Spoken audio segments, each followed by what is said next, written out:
Hi, my name's Jonathan, and this is Looking Up. Today I want to tell you about the trip I took to Israel a couple years ago and what happened in one of those locations. You see, when we went, we had an itinerary, but the rain forced it to change.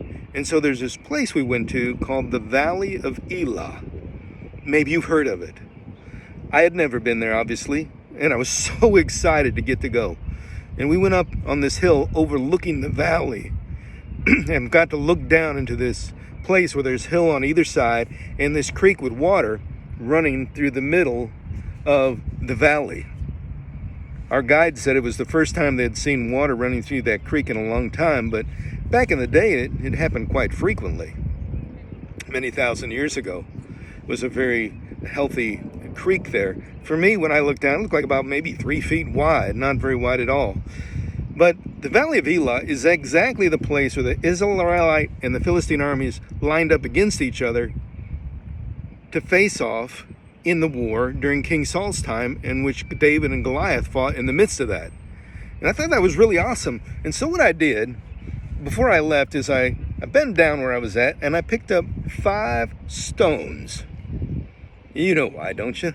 Because that's how many David picked up out of the brook, and he only needed 1. Now you might think, wow, that's pretty cool. He picked up 5 stones and must have been nice size. Well, every stone I found there was small, really small. And today here at the park, I decided to pick up some stones. I want to show you what I picked up and then show you the size of the largest stone that I found in the Valley of Elah. So I'm going to switch the camera around so you can see these stones. All right, here they are. And here's my hand. And this is a big stone comparatively. This one, and this one. And this one's a little smaller, almost the size of some of my fingers. I think you can see that. If I got the angle right. Yes? Well, that was bigger than any of the stones I found in Elah. That stone was small. Here it is in my hand, once again. And this is bigger than the stones I found there. But David took some smooth stones, gosh, smaller than this. And that's what he used to knock Goliath out with. But there's something else you got to know. David was used to that. You're not going to find big stones out in the middle of the wilderness when you're tending a flock all the time. You're going to have to use what you got. And so he used this small stone, maybe this size, a little more flat and much smoother. And he let it fly and it hit Goliath in the forehead. Enough force to knock him out. And so when David did that, Goliath fell down. But remember this. For him to do that, he had to sling the stone. He couldn't keep it in his sling. He couldn't be hesitant. He couldn't be going, I don't know if I'm going to succeed and act in fear. He had to do what he needed to do and let the stone fly. And let it do what it was going to do and trust God. So today, maybe you're afraid to pull the trigger on something.